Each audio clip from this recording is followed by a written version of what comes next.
it and go on, me operate. Play it cause it's sweet.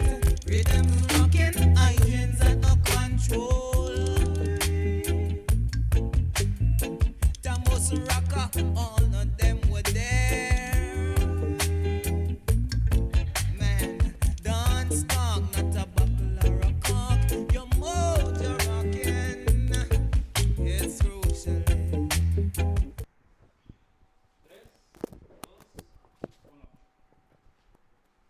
Hola, buenos días. Les saludamos otra vez aquí desde las cabinas liberadas de Radio Zapote en la Escuela Nacional de Antropología e Historia. Este es el programa Resistiendo desde la Urbe y el día de hoy vamos a presentar el tema militarización y despojo.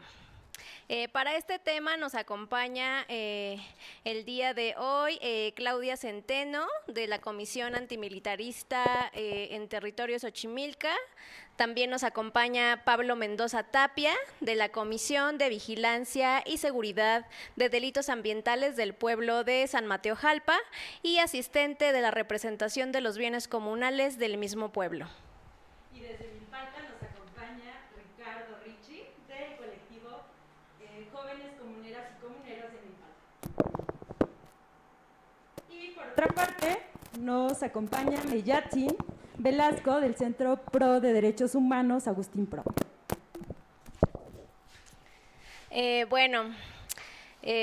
Pues este tema que ahorita está pues muy latente, ¿no?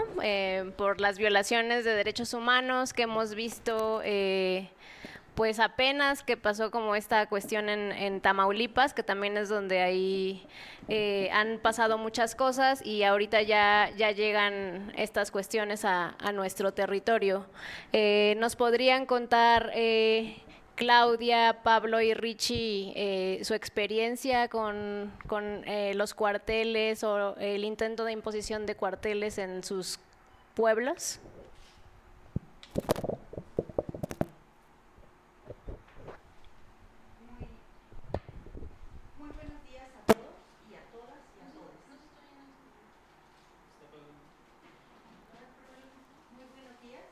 ¿No?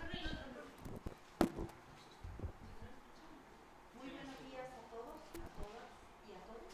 Agradezco el espacio desde Xochimilco. ¿Sí se oye? Muy buenos días a todas, a todos y a todes. Agradecemos el espacio de Radio Zapote para que nos escuchen todas, todos y todes. Les traemos pues lo que ha pasado en el territorio de Xochimilco, específicamente en San Luis Tlaxcaltemanco. En este espacio de la tierra que da todo para la Ciudad de México y todo para la zona conurbada. En la etapa en la que fuimos vulnerables, en la etapa de la pandemia, en la que estábamos ocupados en ver las cuestiones de salud, en la etapa en la que muchos y muchas nos dejaron, en la etapa en la que médicos estaban luchando por la vida a nivel mundial, pues en esta etapa de vulnerabilidad, la jefa de gobierno, Claudia Sheinbaum, se empecinó en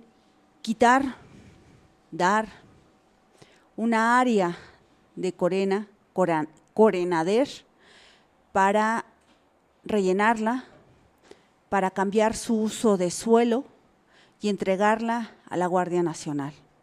En esta etapa de gran vulnerabilidad para la zona de Xochimilco, para la zona de la Ciudad de México, para nuestro país y vuelvo a repetir, para todo el mundo, esta mujer pues la ocupó, no para el bien, sino para el mal, para militarizarnos. Esta zona, en vez de utilizarla para dar de comer a toda la Ciudad de México, cambió su uso de suelo en una zona militar. La zona lacustre la rellenaron, la zona lacustre la rellenaron de infraestructura, la zona lacustre la llenaron de armas, la zona lacustre la militarizaron. Esta zona lacustre, la zona lacustre les quiero comentar que hoy generaron un humedal en otro humedal para simular que ya subsanaron. En esta zona alterna de esta infraestructura generaron un vivero y hoy pretende destruir otro vivero que es el de Nezahualcóyotl para ponernos otro cuartel militar. Para nosotros es doloroso que esta mujer esté destruyendo el área que nos da y nos provee de agua, de buen suelo, de bienestar. Hoy estamos viviendo olas de calor, grandes olas de calor. Pues se lo tenemos que agradecer a esta mujer, que hoy se empecina por destruir y militarizar lo que nos da el bienestar, la sostenibilidad de la Ciudad de México. Desafortunadamente, esta mujer, vuelvo a repetir, en el estadio de zona de vulnerabilidad que nosotros tuvimos, lo aprovechó y creo que lo sigue aprovechando. Esto es lo que está generando, utilizando y, más bien no aprovechando, sino nunca consultando a los pueblos originarios de Xochimilco, nunca consultando a los pueblos originarios de la Ciudad de México. Los está borrando, los está acabando. Y yo les pregunto a todos nuestros oyentes, está acabando con los pueblos originarios de esta urbe y les quiero comentar, va a acabar con los pueblos originarios de nuestro país. Lo que hoy estamos viviendo en Xochimilco va a ser una réplica más y lo que estamos viviendo en la Ciudad de México será replicado en la República Mexicana. Hoy estamos viviendo una situación bastante grave. Hoy la jefa de gobierno, esto les pido que lo pongan conciencia con lo que está generando con el proyecto del Programa General de Desarrollo y Ordenamiento Territorial. La construcción de la construcción de estos cuarteles en toda la Ciudad de México va emparejada a estos cuarteles y a la militarización. ¿Por qué?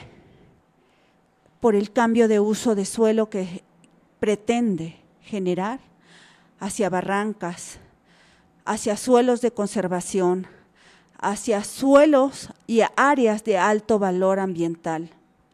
Por favor, les pido que pongan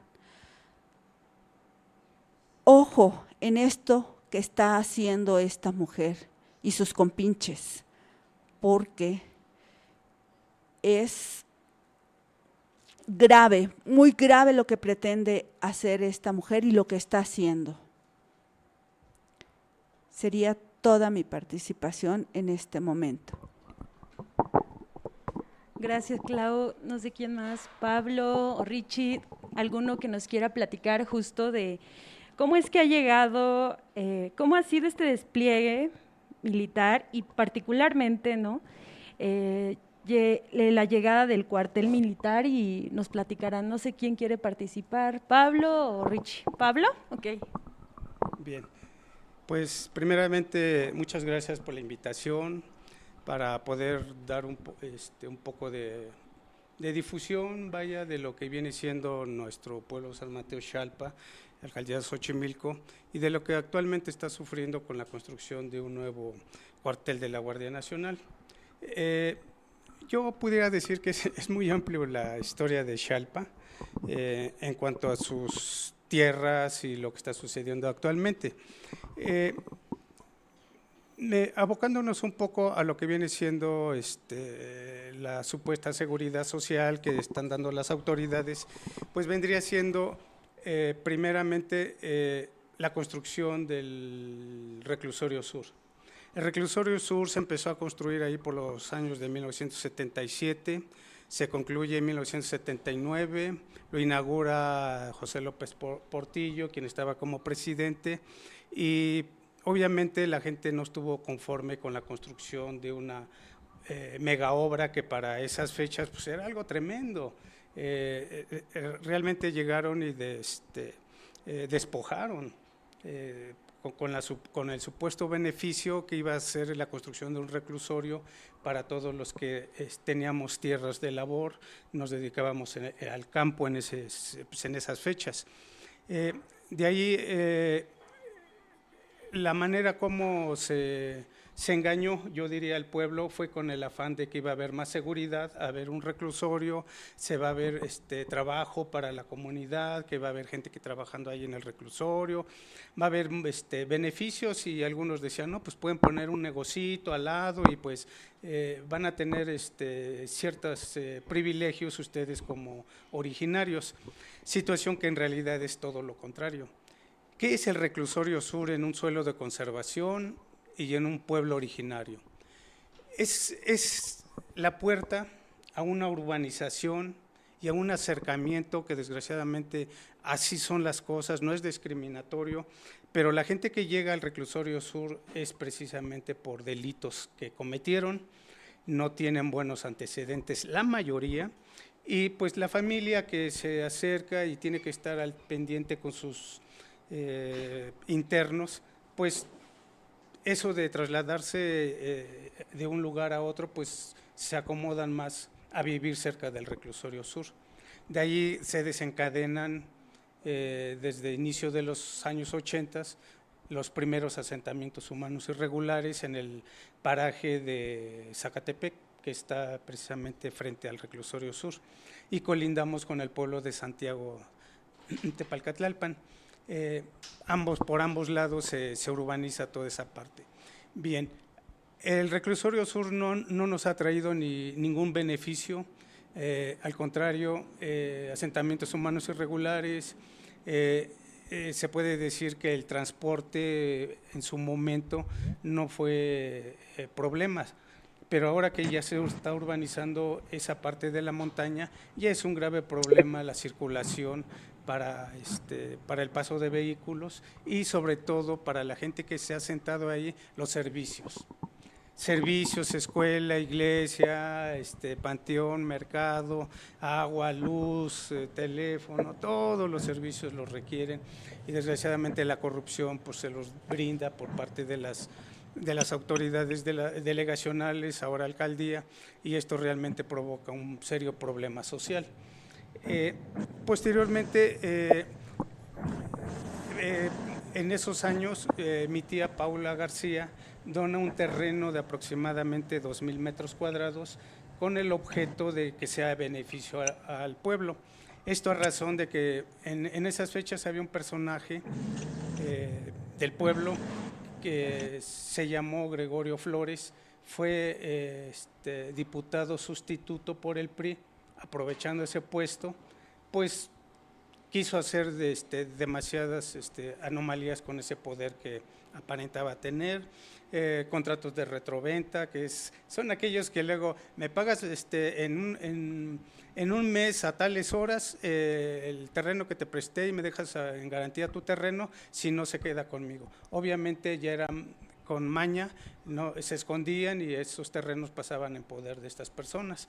Ese es el contrato de retroventa que se suscitó en muchas partes del país. Este terreno se asignó, anteriormente eran los lavaderos públicos del pueblo de San Mateo Xalpa. Se hicieron algunas divisiones en ese terreno. Actualmente está la coordinación territorial. La parte central se hizo un salón para eventos que lo tenían en su momento los comuneros, y el otro extremo, que es esquina, se le asignó a seguridad pública.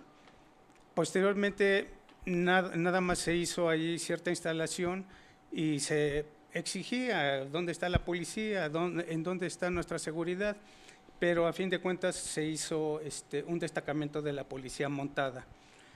Igualmente, para que haya más seguridad, para que se tenga esa tranquilidad en el pueblo por los delitos que ya se empezaban a ver a raíz de la llegada de asentamientos humanos irregulares, que no nada más fue el reclusorio, sino también por parte de algunos fraccionadores que ya habían desde esa época, coludidos con algunos vecinos del pueblo y autoridades. Se empezaron a formar ciertas colonias que actualmente pues ya son colonias, ya como dice el gobierno, ya son que ya están debidamente no constituidas, ¿no? Santa Inés y Zacatepec, básicamente. Entonces, esa policía montada tampoco sirvió porque ha estado de manera muy, vamos a decir, no presencial, y únicamente se ha dedicado a extorsionar pues, a gente que de alguna manera la ven sospechosa. Para ellos su vestimenta no quiere decir que sea delincuente, que sea una persona mala, simplemente pues es su apariencia, ¿no? Se acostumbra todavía en el pueblo que pues los señores están tomando su pulque, su cerveza en la calle, y servía para extorsionarlos y amenazarlos y sacarles dinero, que en realidad nunca vimos unas rutinas que tuvieran de vigilancia. Así normalmente salían, sí, efectivamente, andaban a caballo, y actualmente no existe nada. Hay una sola persona que nomás está de velador, y pues alguna urgencia, una necesidad, no hay nada. Dentro del reclusorio sur, hace años también, a manera de decir que hay seguridad social por parte de policía, se instalaron los destacamentos, vamos a decir, en la esquina norponiente, lo que es la base del destacamento de la policía, y realmente tampoco ha servido. En nuestro caso se pide la ayuda de la policía por el delito que sea, alguna necesidad, y realmente tardan muchísimo, no llegan, y sobre todo, en nuestro caso en el pueblo, por la cercanía con el bosque, hay mucho delito ambiental, muchísimo delito ambiental. Desde derribo de árboles, abrir brechas con maquinaria pesada para tener acceso para nuevos asentamientos humanos irregulares, el retiro de lo que se le llama tierra de monte y abono de tierra de encino, y el tiro de cascajo como delitos principales. Esa parte realmente no la atiende la policía del destacamento que está en el reclusorio sur. Una razón muy fuerte, que es los delitos ambientales únicamente se atienden en el búnker de la Ciudad de México, que está allá en Fray Servando.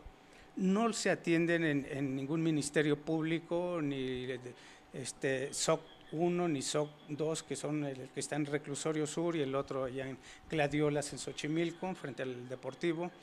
Esos ministerios públicos no atienden delitos ambientales. Saben muy bien la policía que si hay delito ambiental, hay detenido, hay que resguardar maquinaria, herramienta, motosierra, lo que sea, se tiene que ir al búnker. Por lo tanto, son horas de atención en el búnker y muchas veces son hasta el otro día salir y emitir por parte de la policía y ratificarlo ante el Ministerio Público, son horas y hasta veces días. Y la policía tiene que estar presente allá junto con nosotros.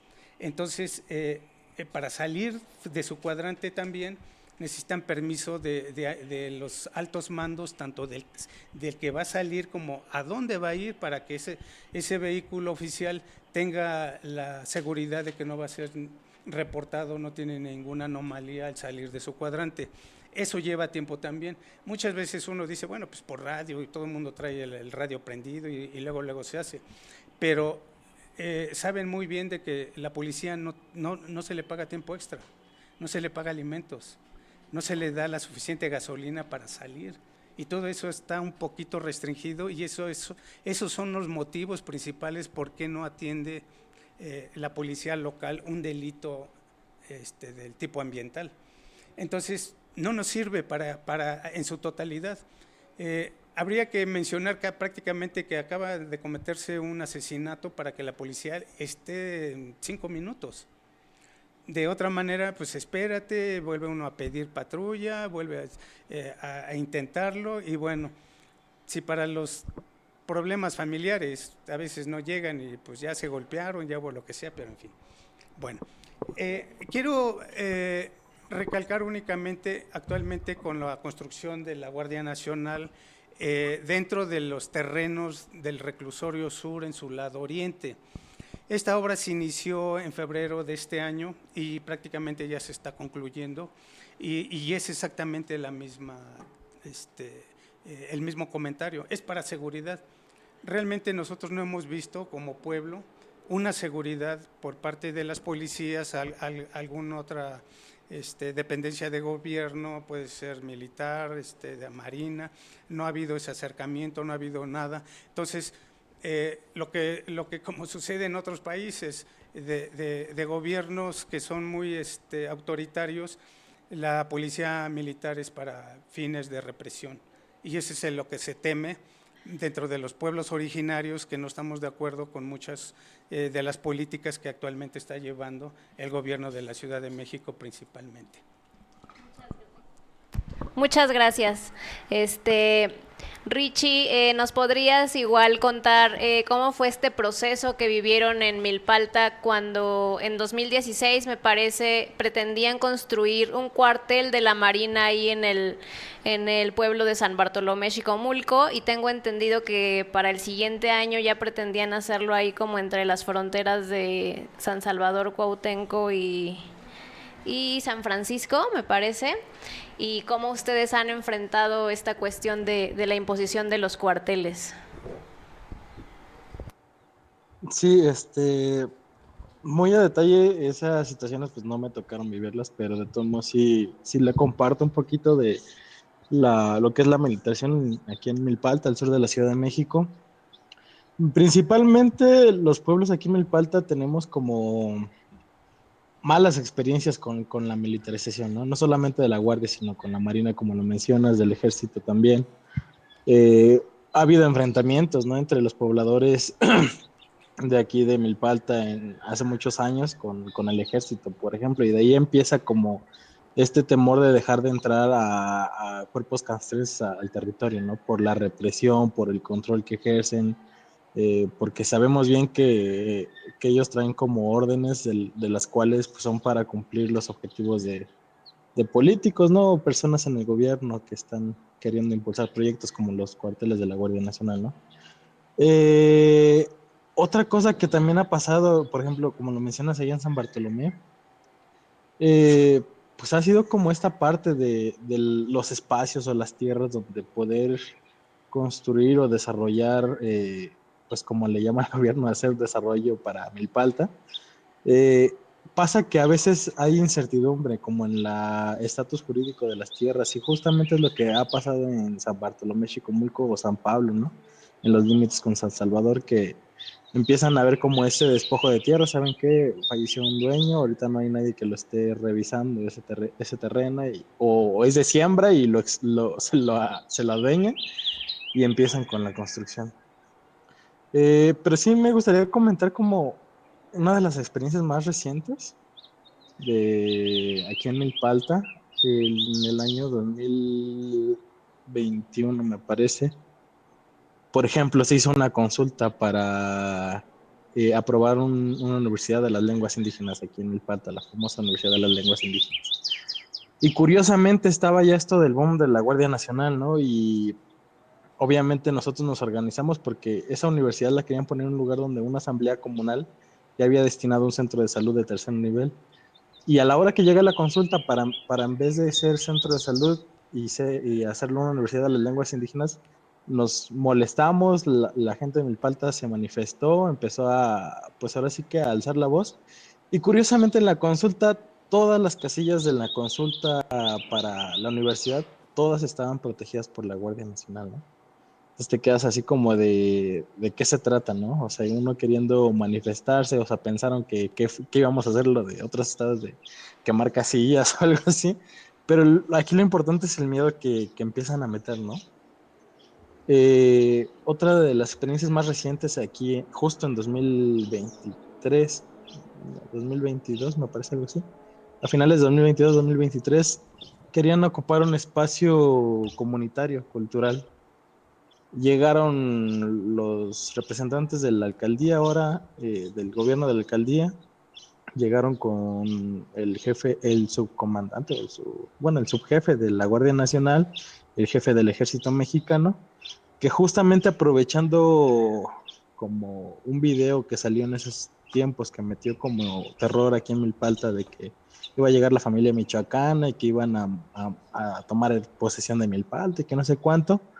Llegaron al espacio comunitario aquí en Villa Milpalta y dijeron, ¿saben qué? Vamos a montar una campaña en contra de estas personas por las situaciones de inseguridad, los asesinatos que se habían presentado en aquel entonces.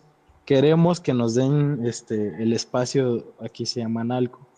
Queremos que nos den el espacio para montar aquí nuestro centro de comando por durante 3 años, 200 elementos, pero probablemente construyamos aquí o sea, primero era como temporal y querían otra parte del espacio también para ya hacer como instalaciones más grandes para alojar hasta 800 miembros, ¿no?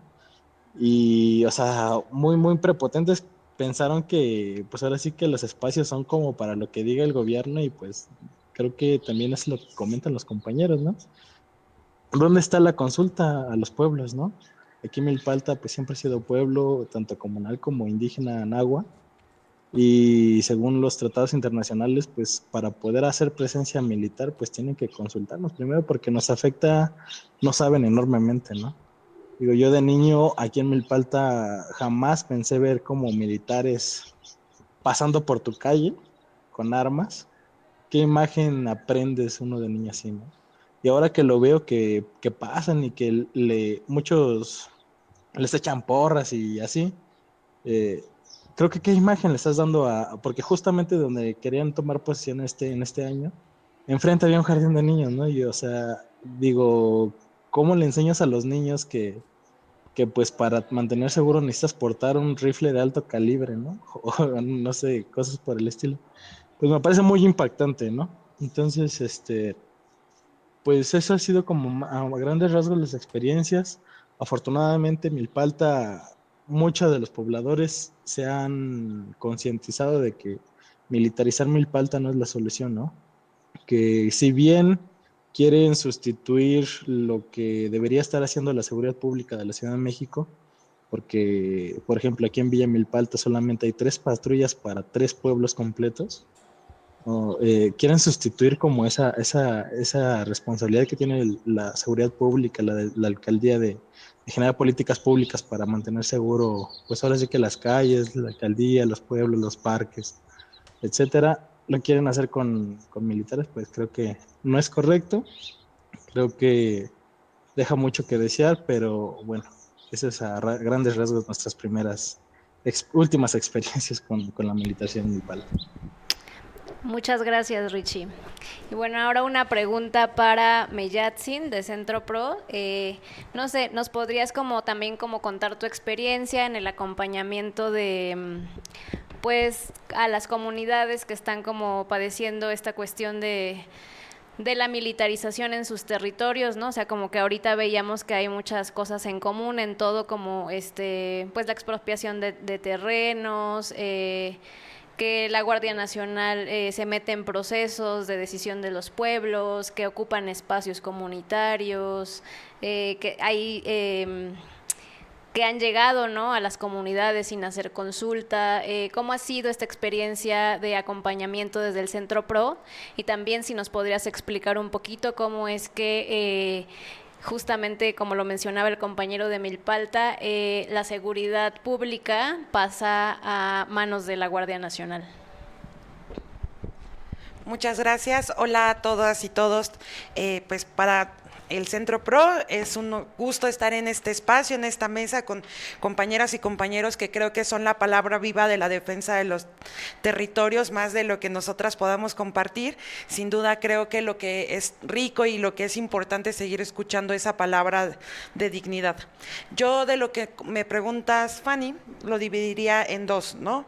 La primera, la parte que justo tiene que ver con lo que ya nos compartían los compañeros y las compañeras, que es esta experiencia y esta historia de cómo la militarización y las Fuerzas Armadas históricamente han afectado la vida comunitaria. No es algo que solo se esté viviendo hoy en Xochimilco o en Milpalta, sino es algo donde hemos podido y hemos escuchado cómo afecta la vida de los pueblos. Justo aquí enfrente tenemos Alto a la Guerra en Chiapas, claro que uno de los ejemplos más claros y que se ha podido documentar y vivir y escuchar sobre cómo los militares afectan y cómo dejan y dañan y rompen a veces el tejido comunitario. Justo es lo que las compañeras y compañeros de Chiapas han vivido, ¿verdad? O sea, creo que a lo largo de todo el país, pueblos originarios, pueblos indígenas como los que hoy nos acompañan, han dicho la importancia de que se les consulte no solo para megaproyectos en amplio, sino también para decisiones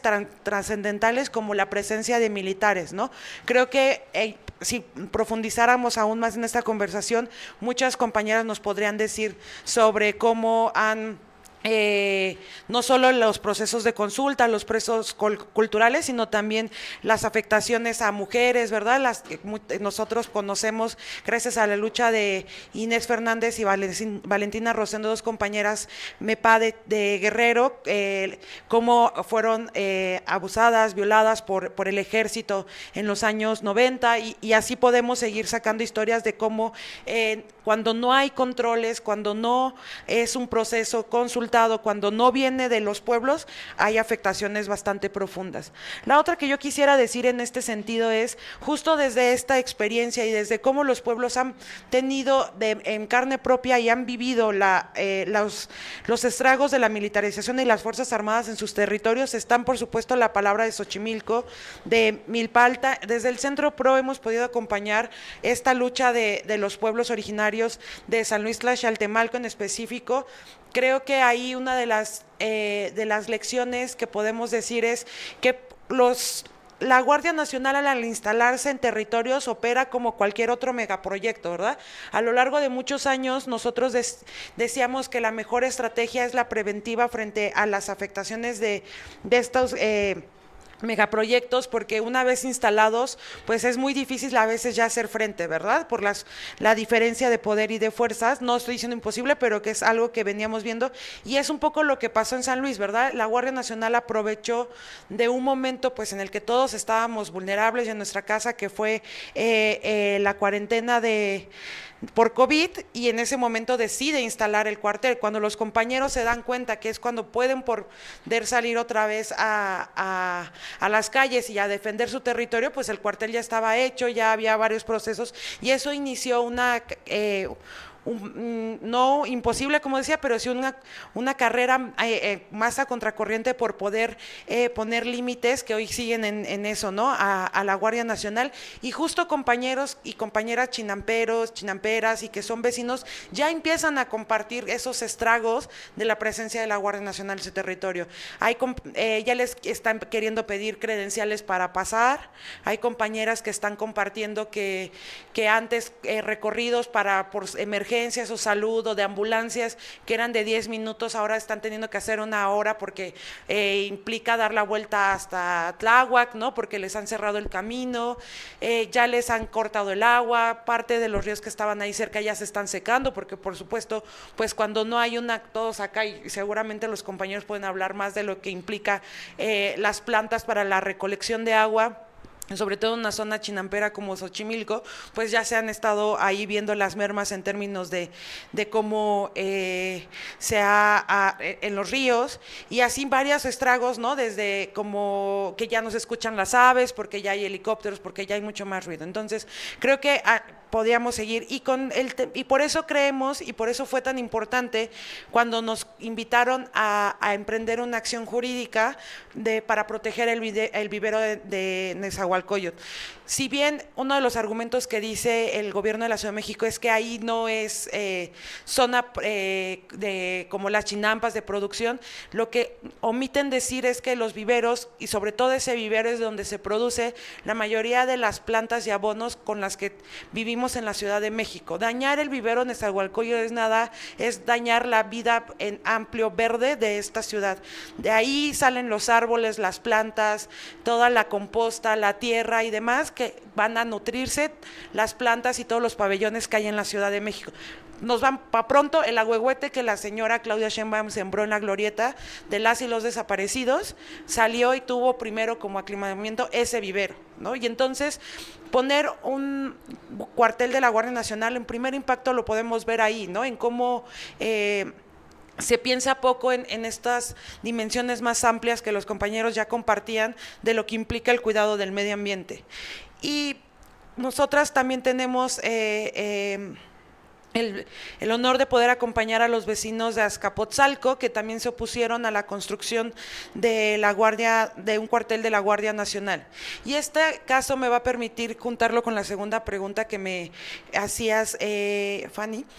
Ellos no son un pueblo originario, son vecinos, como todos y todas tenemos derecho a la ciudad y también tenemos que ser protegida. Y una de las cosas que más les molestaba y que más enojo causó de la construcción o del intento de construcción de cuartel es que lo hicieron en la zona de juegos de niños. Quitaron un parque y unas canchas donde la gente, de por sí no hay zonas verdes en esta ciudad, y fueron a quitar las canchas y el espacio de recreación de los vecinos para construir el cuartel, en una zona donde hay jardines de niños, donde hay escuelas y además donde ya habían construido previamente un espacio de monitoreo policial. Y esto, ¿por qué lo señalo? Porque es importante que, como en otros momentos, pero más ahora, ver el panorama en amplio de lo que significa estos ejemplos de construcciones de cuarteles de la Guardia Nacional en distintos territorios. Y es que responden a una política donde poco a poco, y ya cada vez menos encubierto, se ha priorizado el ceder el poder a las Fuerzas Armadas frente a problemas muy serios que por supuesto tenemos como país, como es la violencia, pero sin considerar la voz de las comunidades, de los pueblos y de la ciudadanía. Esta apuesta por un modelo de militarización ha llegado actualmente a un estado tal que implica no solo el control territorial o haber cedido tareas que normalmente estaban en control de civiles, sino también a otros aspectos de económicos, de infraestructura y demás. Y hoy enfrentamos, a diferencia de otros momentos, incluso y que con esto es importante señalar que no es la primera vez que se intentó, o no es la primera vez que se hizo, ¿no? Está desde los años 90, Felipe Calderón lo inició más en tiempos recientes, Peña Nieto lo sostuvo y ahora el gobierno actual lo ha empujado más. Sin embargo, la diferencia con los anteriores momentos a esto es que no solo es una política pública, entendiendo como algo que rige la visión de Estado de cómo se ve la seguridad, sino además se han modificado jurídicamente marcos normativos para que esto suceda. Antes era una disputa más política, más por supuesto, de cómo se veía el control de la seguridad. Ahora también nos enfrentamos a una lucha jurídica para que esto se establezca y se quede por muchísimos años más, ¿no? Ya no solo responde a la voluntad de una persona, sino se está tratando de establecer como una norma específica en nuestro país. En ese sentido, pues el presidente dice así como, es que ellos me hacen caso, los militares. Pues a él le harán caso, pero en estas reformas lo que ha pasado es que hacia adelante no sabemos a quién va a responder, y justo desde la historia de los pueblos podemos aprender que el ejército no necesariamente es ni el más protector de derechos humanos, no es el que más respeta la palabra de las comunidades, y muchísimo menos es el que más responde a las órdenes de sus superiores, ¿verdad? No es algo que, porque no están capacitados para justo este tipo de tareas.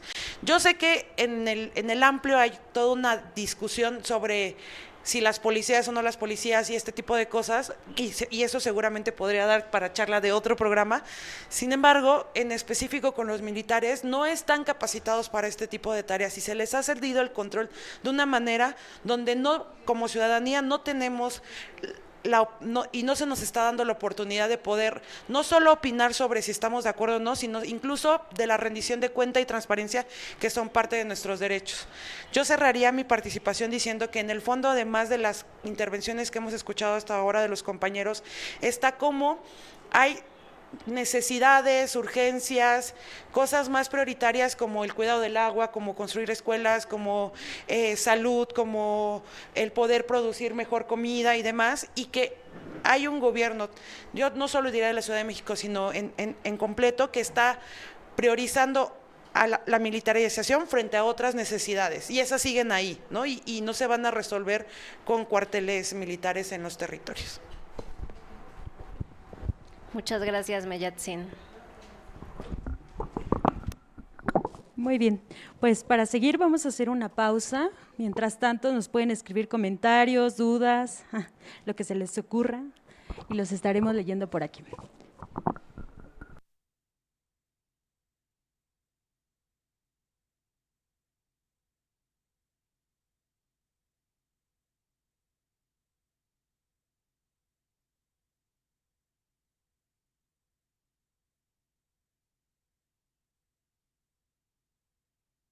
Richie, ¿nos escuchas?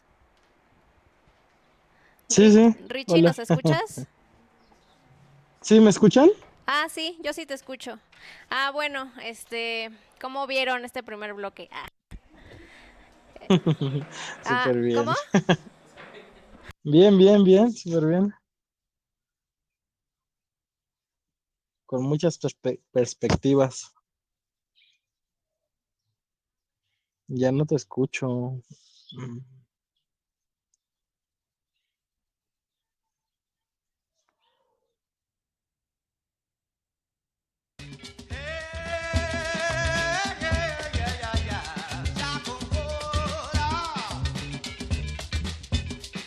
Your mama is a cold home. Your papa is a cold home. Your papa is a cold you home. Oh yeah. Hey, where is Shakabula? I don't know.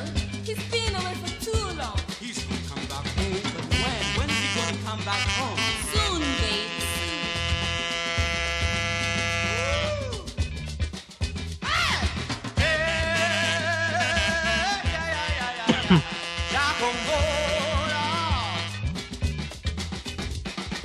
Mama is a cold you home. Your papa is a cold you home.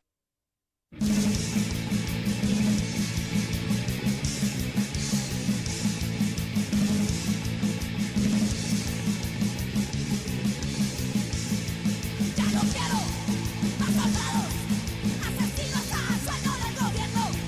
Ellos llaman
Bueno, pues ya regresamos. Esperamos les hayan gustado estas rolitas.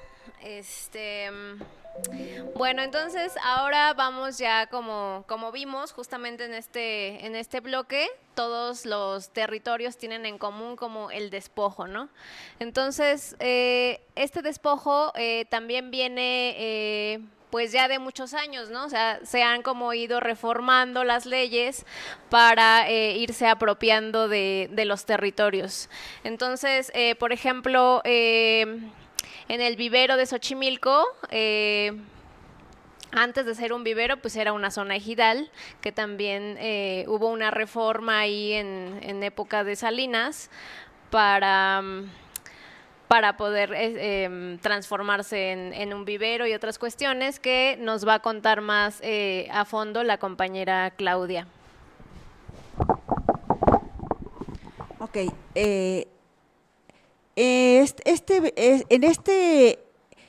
esta parte del vivero pertenece al área natural protegida de los ejidos de Xochimilco y San Gregorio Atlapulco. La historia se desprende a una lucha de todos los chinamperos para que las tierras no se las despojaran.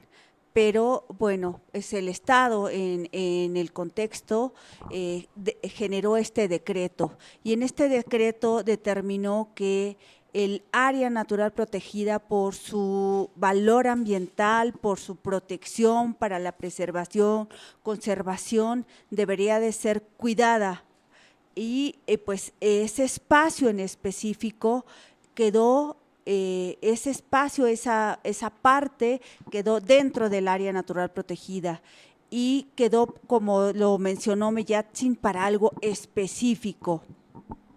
A los propietarios que fueron afectados se les entregó un terreno en Barrio 18, se les entregó una cantidad y un espacio en Cuemanco para la venta de flores. Y volvemos a repetir, el espacio específico del vivero de Nezahualcóyotl tiene un objetivo, como lo mencionó Mellatzin. Por lo tanto, este debe de ser, como lo refiere el decreto expropiatorio y su plan de manejo, debe de estar su objetivo encaminado para lo que mencionó nuestra compañera Mellatzin y que no está siendo cumplido. Volvemos a hacer referencia, el despojo de el cambio de uso del suelo constituye un delito. Por lo tanto, nosotros estamos en lucha por el despojo de este espacio y por todos los espacios que el Estado pretenda hacer el cambio para el contexto de la militarización y porque el Estado pretenda hacer el cambio de uso de suelo para que se lo ceda a los asentamientos irregulares en este proyecto del Programa General de Desarrollo y de Ordenamiento Territorial. Vuelvo a repetir, el espacio designado para el vivero de Nezahualcóyotl es para que se generen plantas, para que todo lo que se traiga de residuos de árboles, residuos de maleza, residuos, se composte, y para que estas compostas puedan ser generadas para buena tierra y para que estas compostas puedan, para que cumplan el ciclo de la tierra y que este ciclo pueda ser regresado otra vez a nuestra madre tierra, y que nuestras autoridades no lo han entendido.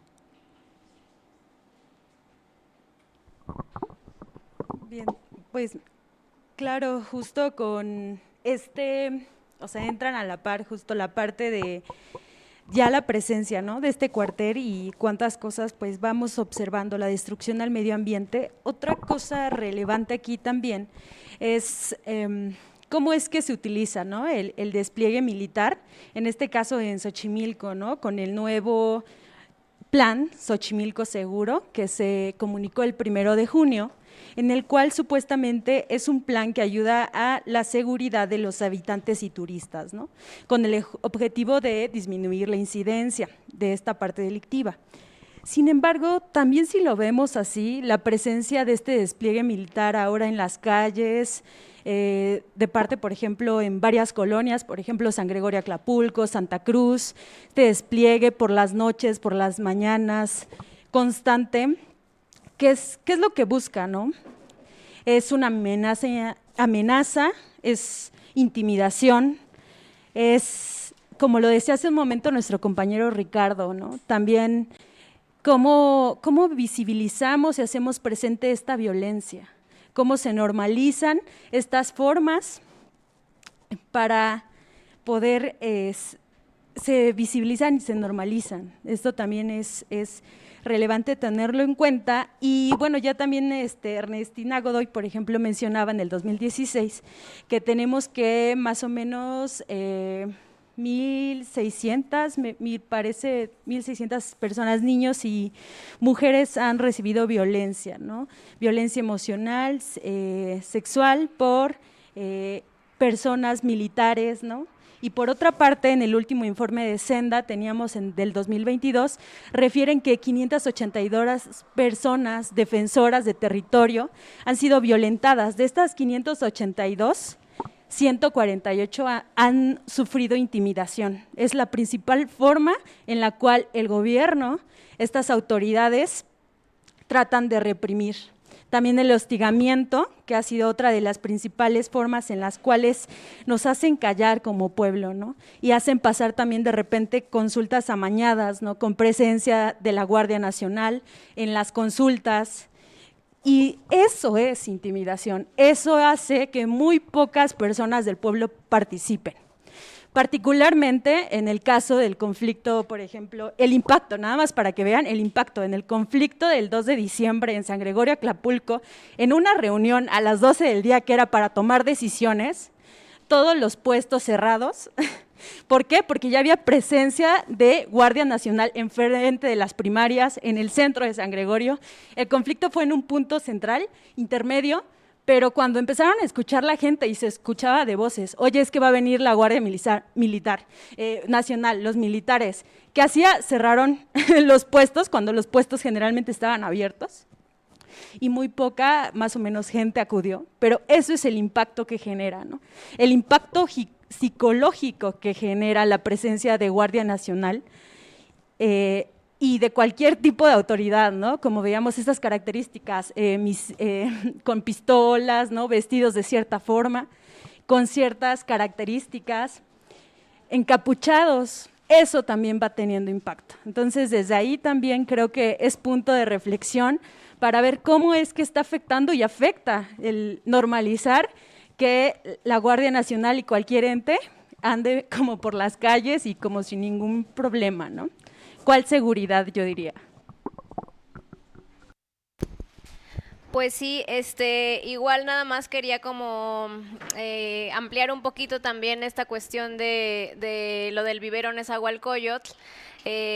Como mencionaba la compañera, el vivero fue el resultado o fue parte de los acuerdos a los que se llegaron después de un proceso también de despojo, ¿no? Que se vivió en el 89, cuando supuestamente se pretendía como salvar la zona chinampera y todos estos discursos que nos dicen, ¿no? Que nos vienen a salvar a los pueblos.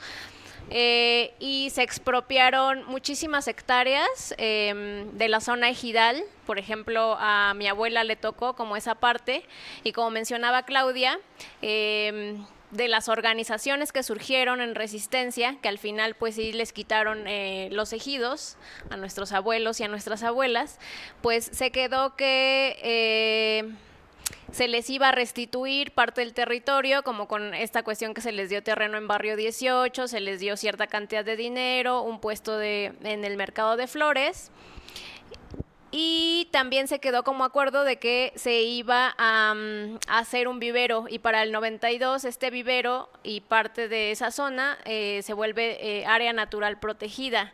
Sin embargo, esta reforma que se hizo también que se derogaba, me parece, un artículo que ahorita no recuerdo.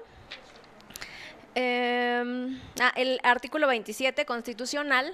Esto favoreció a que las zonas ejidales pudieran venderse, entonces favoreció el crecimiento humano, ¿no?, de la mancha urbana que ahorita vemos como en esta zona de los antiguos ejidos. Entonces fue también un despojo de tierras, y ahorita es como otro despojo de tierra, ¿no?, con la presencia de la Guardia Nacional en ese vivero, que ya no están respetando pues los acuerdos en los que se llegaron en esos años.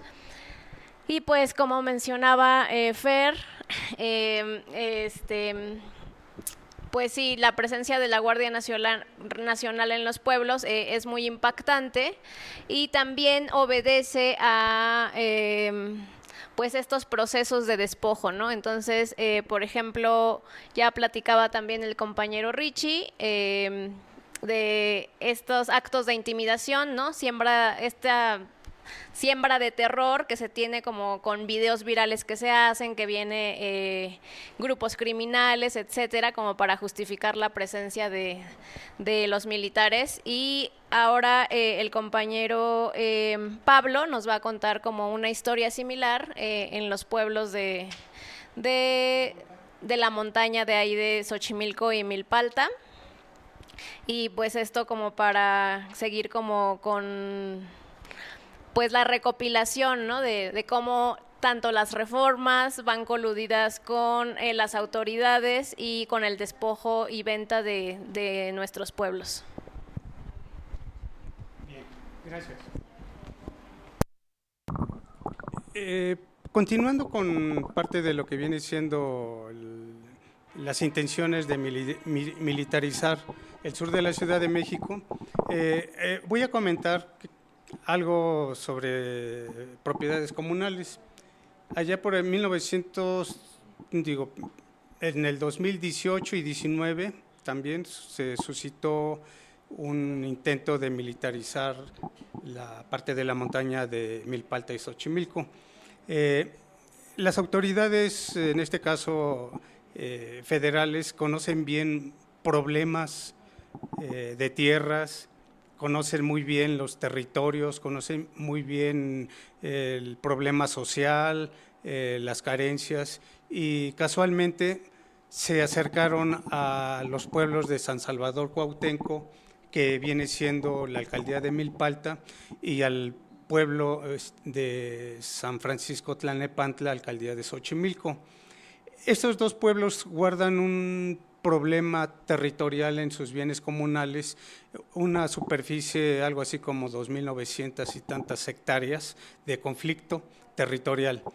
Ya son conflictos muy antiguos, estamos hablando de que son títulos primordiales, estamos considerando mínimo 400 años de indefinición, y que pues actualmente existen.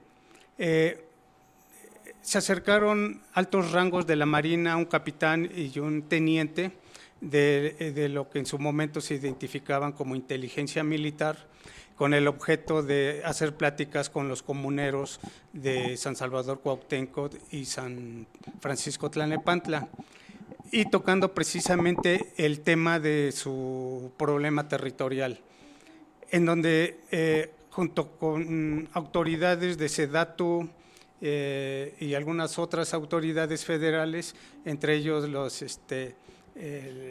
la parte del magistrado del octavo circuito aquí en la Ciudad de México, entre otras autoridades federales, Procuraduría Agraria y así, con el objeto de hacer pláticas, de llegar a un acuerdo territorial de esas casi 3.000 hectáreas en conflicto. Ellos iban a poner todas las condiciones necesarias para resolver el problema comunal, negociando que la mitad de territorio sea para un pueblo y la otra mitad para el otro, con la intención de que se donaran 300 hectáreas para un destacamento de la Marina. Aquí desde mi punto de vista era el camino o un engaño en donde iba a haber escuela, iba a haber capacitación y sobre todo a los pueblos de San Salvador Cuauhtémoc y San Francisco Tlalnepantla. Todos esos habitantes iban a tener acceso al hospital militar, iban a tener acceso a capacitación, iban a tener acceso a ciertas facilidades de apoyo para el campo, con el objeto de que pues, se donaran esas 300 hectáreas. Situación que pues obviamente sabemos que la máxima autoridad en un núcleo agrario es la asamblea. Se empezaron a hacer comentarios de uno, de otro lado, y pues no había solución, realmente acuerdos con las asambleas. Se acercaron al pueblo de San Mateo Xalpa también. Aquí también la estrategia que veían era la cercanía con la autopista México-Acapulco y la federal que va a Cuernavaca. Este paso o estos caminos, incluyendo la bajada de la carretera federal hacia Xochimilco, es el trasiego de drogas. Y eso es real. Armas, la delincuencia sube, baja por ahí, es cierto. Entonces, parte de ese fenómeno era que se donara también un mínimo de 30 hectáreas para un destacamento de la Marina, lo más cercano a la autopista, para que también se evitara ciertos delitos, sobre todo de narcotráfico. Situación que pues obviamente también tenía que subirse a una asamblea de comuneros, se tenía que platicar y obviamente con la comunidad de San Mateo Xalpa principalmente. En el caso de la gente de San Miguel Topilejo también hubo acercamiento, ahí no supimos realmente su asamblea qué decidió, pero en el caso de San Mateo Xalpa tampoco hubo una respuesta favorable. Hubo comentarios, hubo algo similar como lo que sucedía allá con San Salvador Cuauhtémoc, San Francisco Tlalnepantla, que iba a haber beneficios, iba a haber presencia de la Marina, iban a haber rondines de vigilancia, iba a haber cierta facilidad para, incluso estaban mencionando, creo que estaban diciendo que iban a haber 50 lugares para cadetes de la Marina, que sean de los pueblos de la montaña. Entonces, esa parte sí fue real, no se llegó a ningún acuerdo, no se divulgó tanto por la cuestión de la pandemia. Vino la pandemia y ahí se paró todo hasta la fecha, y pues prácticamente esos intentos también de militarizar por parte de la Marina en los pueblos de la montaña sí es un fenómeno que se está dando, se intentó, y lo único que sabemos, el pueblo de San Miguel Topilejo donó parte de su territorio que se ubica en Parres para un destacamento de la Guardia Nacional. Eso sí se concluyó, pero no del lado de Xochimilco o Milpalta.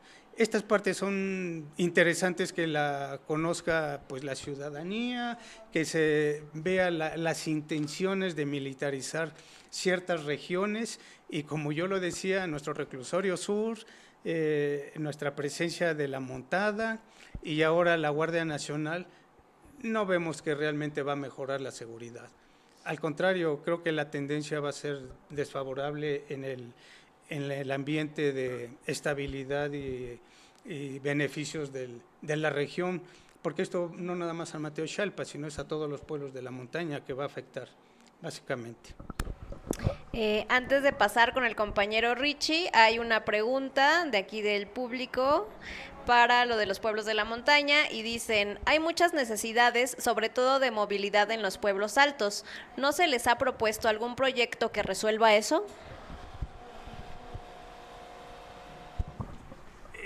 En realidad no hay nada, no tenemos nada. Yo pudiera decir que ahorita con la construcción del cuartel de la Guardia Nacional en el Reclusorio Sur, no se ha acercado ninguna autoridad, se ha hecho mención en la alcaldía de Xochimilco que qué está pasando, no hay consulta. En nuestro caso necesitamos una consulta indígena, que es muy diferente a una consulta ciudadana. ¿Cuál beneficio habría? Porque en suelos de conservación ellos sí construyen y la gente normal no podemos construir en suelos de conservación a menos que estemos coludidos con autoridades locales. Ahí sí dejan construir y piden un porcentaje por lote para los que están fraccionando. Eso es una realidad y posteriormente ya llegan cuando están prácticamente establecidos, pues vamos a ofrecer servicios, agua, drenaje, la luz, desgraciadamente ya es un poco más fácil, hay empresas o gente que se presta para poner diablitos a asentamientos humanos irregulares y esto lo están aprovechando muy seriamente para ganar voluntades políticas, que son los votos que ahorita necesitan los partidos políticos. ¿Quieres preguntarle lo del plan de ordenamiento? Bien, pues quisiéramos, Richie, que nos platicaras un poquito más sobre cómo está impactado sobre el ordenamiento territorial, que Milpalta ha tenido ahí una gran participación. ¿Nos podrías platicar un poco? Sí, es un tema delicado, justamente porque también hay como diferencias de opiniones aquí en Milpalta.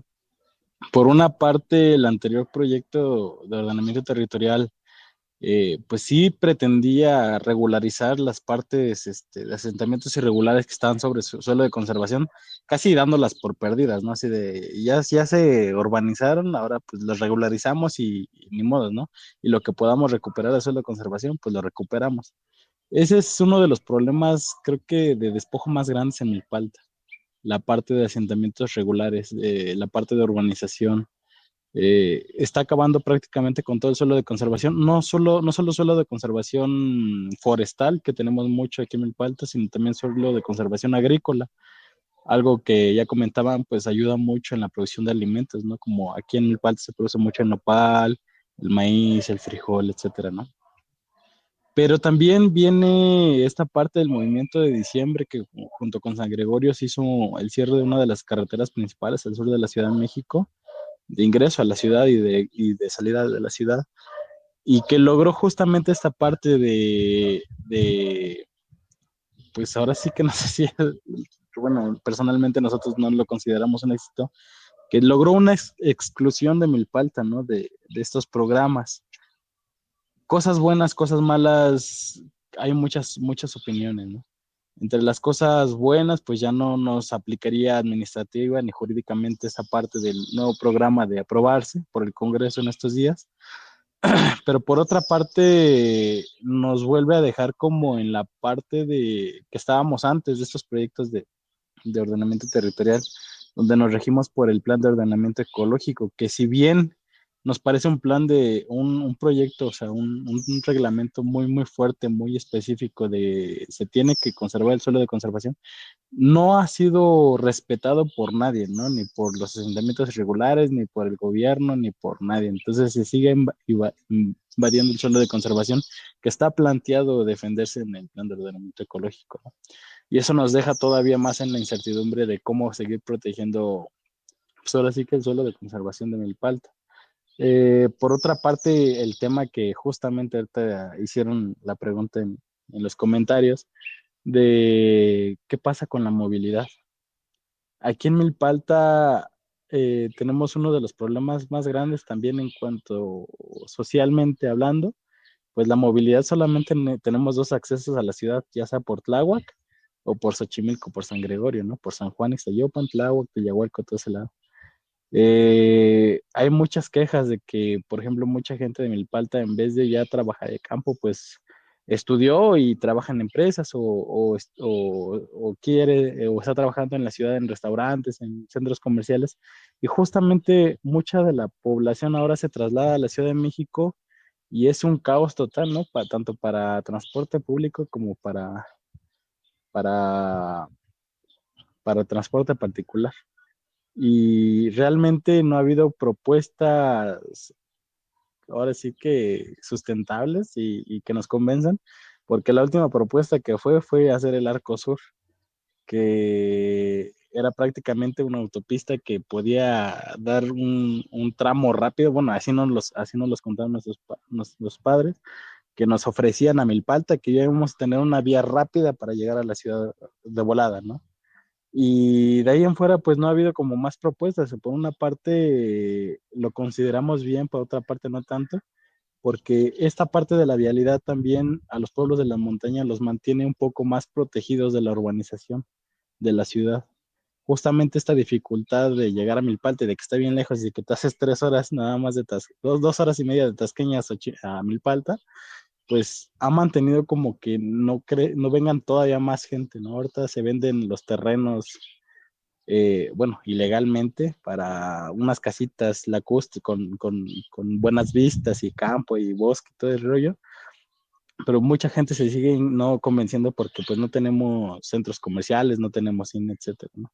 Entonces, todos estos programas de ordenamiento territorial y plan general de desarrollo se supondría que deberían hacer como un análisis que sí a la mejor aporte para la comunidad de Milpalta, pues las facilidades de movilidad, de educación, de salud, etcétera, pero que a su misma vez realmente ponga en prioridad cosas fundamentales para la ciudad como lo es el suelo de conservación, los alimentos que se siembran en el suelo de conservación y algo que nos va a extinguir en algunos años tal vez, el tema del agua, ¿no?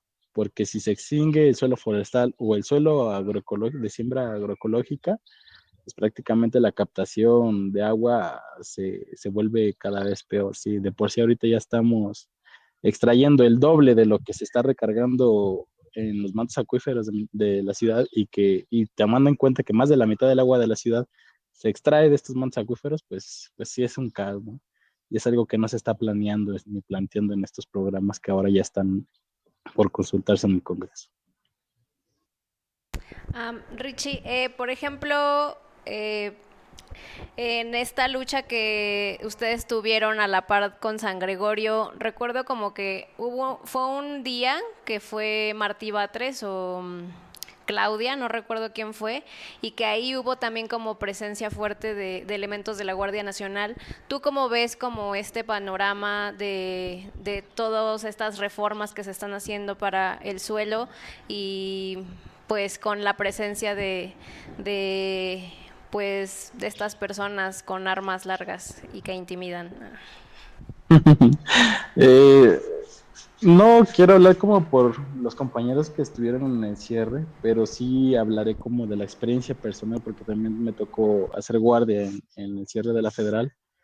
Sí, al ver que la alcaldesa aquí, Judith, pues no tenía las capacidades como para echar abajo lo del plan de ordenamiento, solicitamos que alguien con la competencia necesaria llegara a Milpalta a atender esto que estábamos solicitando, ¿no? Entonces, llegó, en su caso, primero se presentó la alcaldesa, como no hubo solución, se presentó después Martín Batres y de hecho, sobre ese tema del ordenamiento territorial, Martín Batres ha estado ya al menos en 5 reuniones o 6 con Milpalta, que pues tampoco se ha logrado nada. Pero en relación a lo de la Guardia Nacional, a mí un día me tocó ahí pues ahora sí que en la manifestación, ver cómo llegaban 3 camionetas de la Guardia y 3 camionetas del Ejército Mexicano. Realmente pensamos que iban a querer, pues desalojarnos del espacio, pero pues afortunadamente no pasó a mayores. O sea, llegaron, se pusieron enfrente de nosotros. De hecho, no nos comentaron nada, se bajaron y tan tan. Eh, y una vez que nos alarmamos, pues nos paramos todos enfrente, no sé, sin agresión, sin nada, pero en la lucha aquí en Milpalta es algo que muchos de los de Milpalta tenemos en cuenta, ¿no? Que a veces hasta por la vida vamos a defender nuestro territorio y afortunadamente el valor que tuvieron los compañeros en San Pedro para esas ocasiones, pues no pasó a mayores también, ¿no? Algo que sí nos daba luego la alarma en esos días también fue que nos monitoreaban con drones, ¿no? O sea, cuando ya teníamos como la manifestación en 2 tramos de la carretera, pues para saber qué es lo que estaba pasando, ya nada más sabíamos que llegaba los militares, la Guardia Nacional y la Marina, ahí a un deportivo que está cerca de donde fue la manifestación de la Federal, y desde ahí sobrevolaban con drones, ¿no? Y obviamente eran súper claros, o sea, eran muy obvios. Y pues esa es la experiencia, ¿no? Muchas gracias.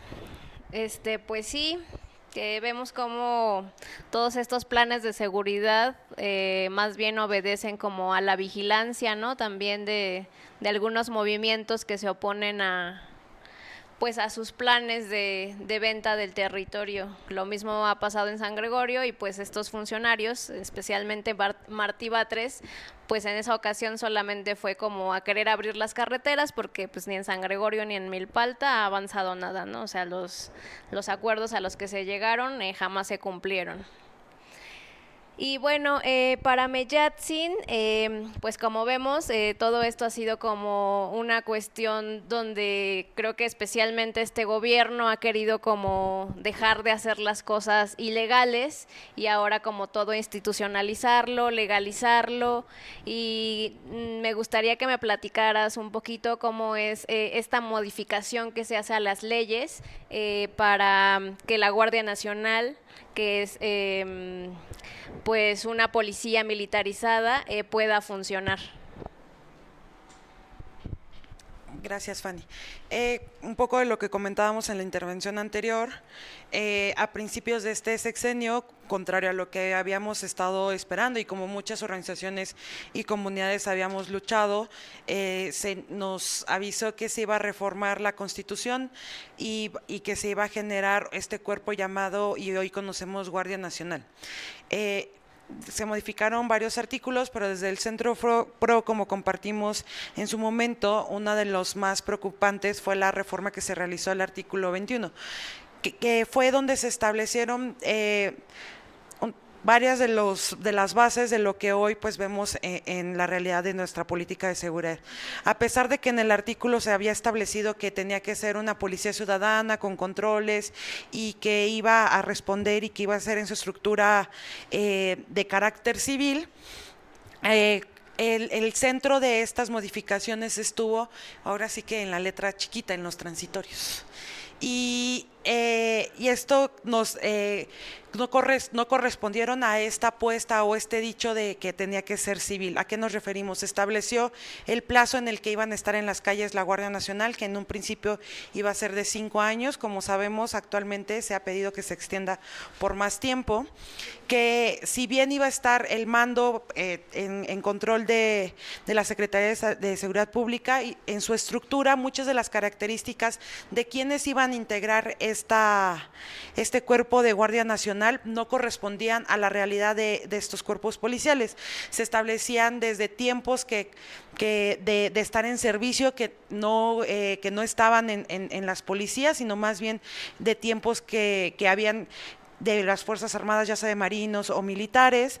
También se establecía el tema de la estructura, incluso se refiere por su profesionalismo, por su disciplina y demás, que ellos iban a estar a cargo de la capacitación y de la formación de estos integrantes. Y conforme ha venido avanzando las reformas, hoy por hoy una de las cosas que afortunadamente no ha pasado, y que eso hay que seguirlo luchando, es que mantener su control y su vigilancia fuera de la Secretaría de la Defensa Nacional, ¿verdad? Se ha intentado, sigue siendo uno de los pequeños candaditos que están ahí, que tenemos frente a esta, o sea, oficialmente sigue estando en control civil. Se acaba hace un mes, si no me equivoco, hay una resolución de la Suprema Corte, que tampoco es muy querida actualmente, y también podemos hablar mucho de la Suprema Corte, pero hubo una resolución en torno a esto, ¿no? De que se pueda, pero el presidente va a seguirlo intentando, ¿verdad? Va a seguir tratando de que pase completamente a control de la Secretaría de la Defensa Nacional. Otra de las cosas que se estableció en esta reforma tiene que ver con cómo y se iba a hacer o no se iba a hacer la rendición de información, de transparencia. Hoy por hoy uno de los derechos que tenemos y que se ha luchado mucho es de que puedan decir pues desde cómo usan los recursos, qué tipo de capacitaciones se les da, que podamos preguntarle cosas a las entidades estatales, ¿verdad? Y eso no necesariamente está pasando, todo por ser de seguridad está siendo clasificado, está siendo detenido y no se ha podido como cuestionar a bien el actuar de las Fuerzas Armadas y de la Guardia Nacional. Otra de las cosas que se estableció que es importante mencionar del artículo 21, y espero estar respondiendo bien, Fanny, es justo también el tema de los controles externos. En mi intervención pasada hablábamos mucho de cómo todos aquí podemos nombrar un caso de violaciones de derechos humanos por parte de las Fuerzas Armadas. Fanny comentaba en su primera pregunta, por ejemplo, y nos compartía como referencia lo que pasó en Tamaulipas, ¿verdad?, en los últimos días, y que todos nos enteramos por la labor periodística. Eso implicaría que tendría que haber otros organismos, otras instituciones que pudieran vigilar y que pudieran llamar a rendir cuentas cuando esto pasa, ¿no? Y también otra de las cosas que tendríamos que pasar es que cuando se intervienen civiles es que podamos sin duda también acceder a la justicia para esas violaciones a derechos humanos. Es algo que no necesariamente está pasando. Tenemos una CNDH que no necesariamente está cuestionando el actuar de los militares ni de la Guardia Nacional, y esas son preocupaciones que se van acumulando en términos de estas modificaciones y estos intentos de cambiar marcos jurídicos para ceder aún más el control a las Fuerzas Armadas. La otra, yo quisiera complementar algo que ya decían los compañeros, y esto tiene que ver con el tema de derechos. Es sin duda que los pueblos originarios y los pueblos indígenas a lo largo de muchos años han luchado porque se les respete y sean parte de la realidad y que se les tome en cuenta para las decisiones que tomamos. El derecho a la consulta no es, como muchas veces se ha entendido en este país, como un mero proceso administrativo de pasitos a cubrir de, te pregunto, ve, tú haces, te preguntas a tu comunidad, hacemos que implementamos la decisión de los pueblos. No, el derecho a la consulta nace de derechos mucho más amplios y más profundos de los pueblos originarios y de los pueblos indígenas, como es la libre determinación y la autonomía de los pueblos, de que esas decisiones no solo sean preguntadas, sino respetadas. Ese es el fin de la consulta. Y como las experiencias que nos están compartiendo hoy los compañeros, vemos claramente cómo este derecho parece que no es importante, ¿verdad? Como parece que no está vinculado a otras nociones más profundas de cómo se entiende la vida comunitaria y la noción de la relación de los pueblos entre ellos como personas y como comunidades, pero también con los bienes naturales y sus territorios.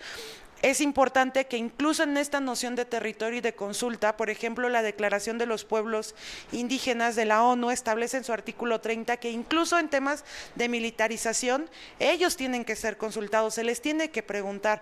Un cuartel de la Guardia Nacional, una presencia de la Marina en sus territorios, por supuesto que genera cambios en la realidad y en las relaciones que están ahí puestas desde las comunidades, y eso también tendría que estar a la mesa. El derecho a la consulta no solo es para megaproyectos, no solo es para la mina, para defender el agua, es en amplio preguntarle a los pueblos qué es lo que quieren para su vida.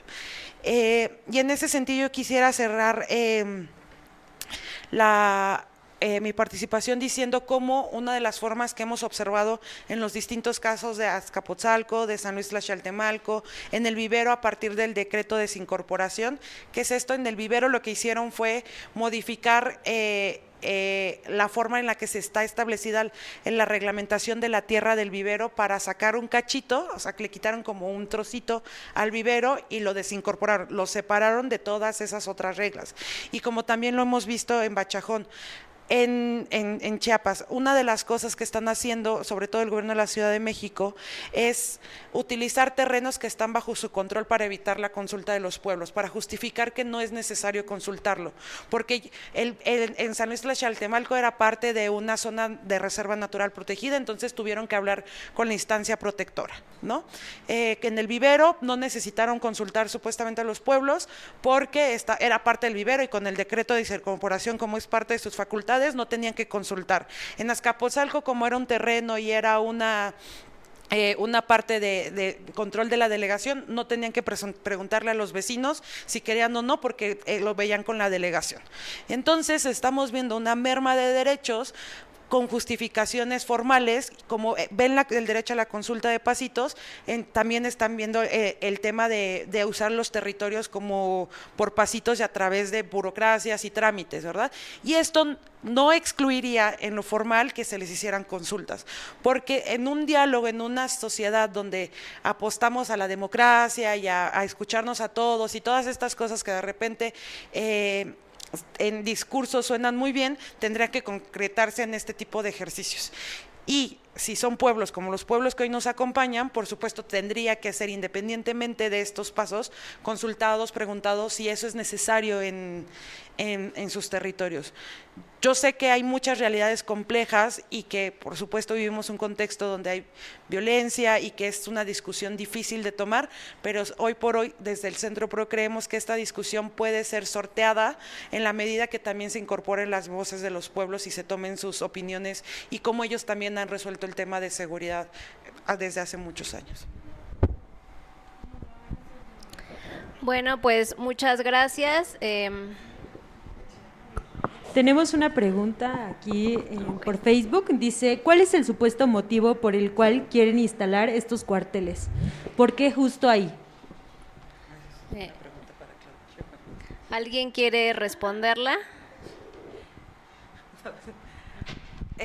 La realidad es de que, como les decíamos, hay todo un plan de construcción de cuarteles a lo largo de todo el país.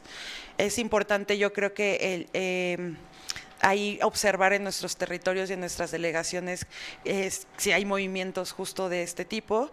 Corresponde a la política amplia de protección o de supuesta política de seguridad en términos de combate a la violencia que enfrentamos.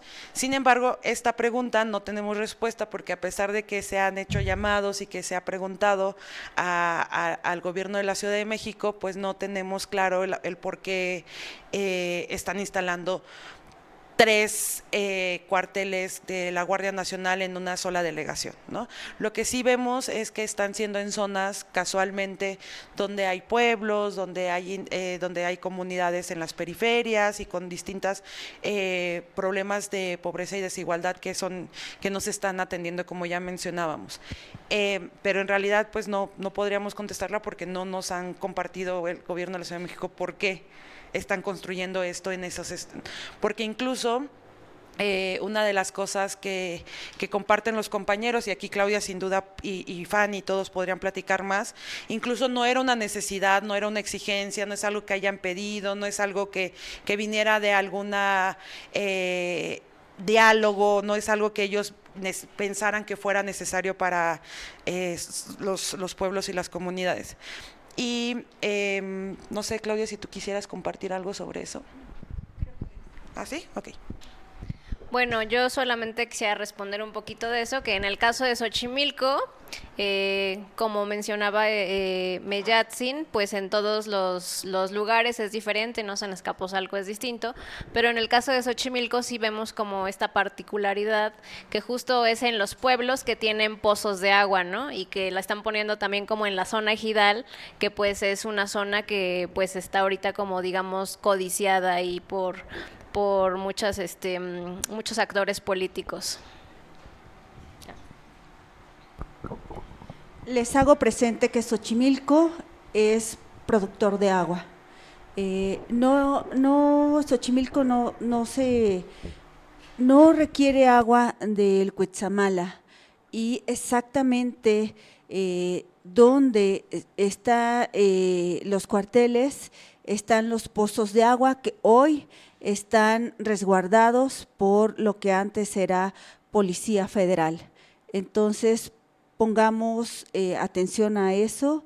Hoy Xochimilco está haciendo paso absolutamente del Ejército, de la Marina, de la Guardia Nacional, de lo que antes era Policía Federal, de lo que es Policía del sector, seguridad de la alcaldía y absolutamente de todo lo que le podemos llamar militarismo. Si ustedes observan la fotografía de que se puso para la invitación a este programa, podrán ver cómo está la jefa de gobierno, quién tiene a su mano derecha y quién tiene a su mano izquierda, y ustedes podrán ahí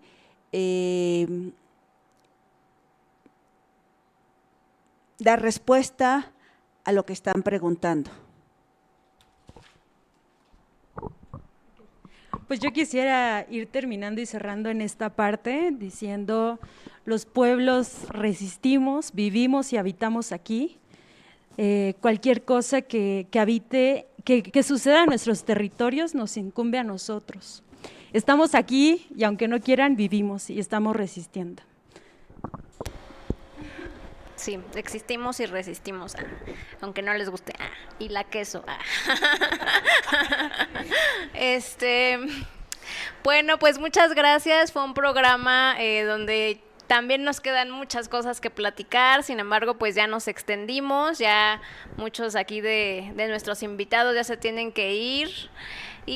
Pero pues les agradecemos mucho su presencia, su tiempo. Estuvo muy rica toda esta compartición, ¿no? Cómo nos vamos dando cuenta que cómo van operando, ¿no?, en nuestros territorios. Y pues no me queda más que agradecerles su presencia. Y también invitarlos este sábado 17 de junio a un foro que se va a llevar a cabo justamente en el vivero Nezahualcóyotl. Va a ser, la dirección exacta es en Canal de Chalco, esquina con Río Balsas. El foro va a empezar a las 11 de la mañana. Van a estar también los ponentes que estuvieron hoy, van a estar otros ponentes también de otros pueblos de aquí de la Ciudad de México. Va a haber musiquita. Vamos a presentar un fanzine, entonces quedan invitados para el día sábado 17 de junio en el vivero Nezahualcóyotl. Recuerden, Canal de Chalco y Río Balsas, ahí los esperamos. A las 11 de la mañana. ¿Alguien más quiere decir algo? Rodada también. Sí, va a haber 2 rodadas que van a salir hacia ese punto. Una se van a reunir a las 10 de la mañana en Metro Periférico Oriente y el otro se van a reunir a las 9:45 de la mañana en La Pluma del Mercado de San Luis Tlaxcaltemalco. Y eso es todo. Yo me despido. Yo soy Mayagüel. Esto fue Desde la Urbe. Yo soy Yolo y nos vemos. Bye. Adiós. Gracias.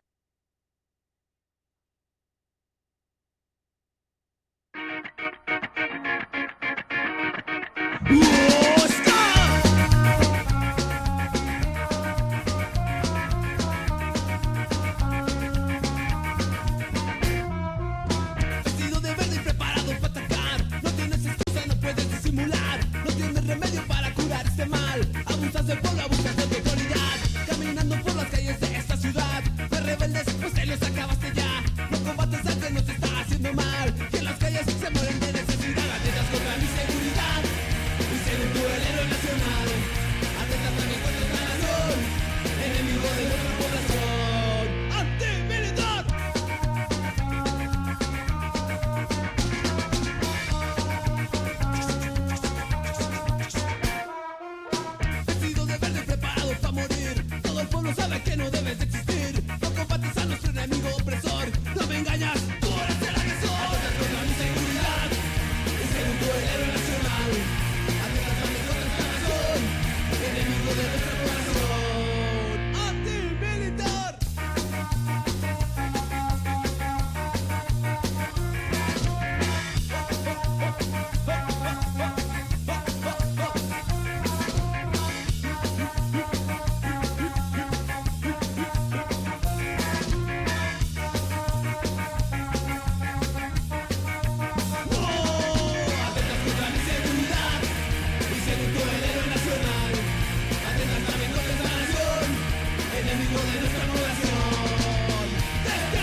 se contraataca.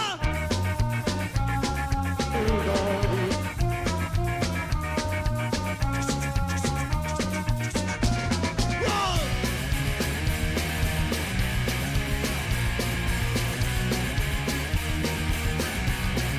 ¡Cuartel militar!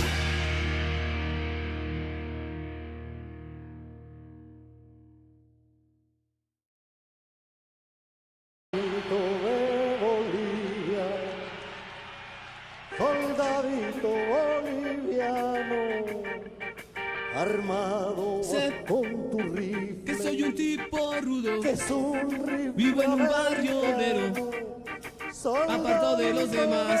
Bolivia, soldadito boliviano, te lo entregó un asesino, soldadito boliviano, regalo de Mr. Dólar para matar a tu hermano, soldadito de Bolivia, para matar a tu hermano. No sabes quién es el muerto, soldadito boliviano. El muerto es el Che Guevara, que era argentino y cubano, soldadito de Bolivia, y también era tu hermano. Está mi guitarra entera, soldadito boliviano, de luto, pero no lloro.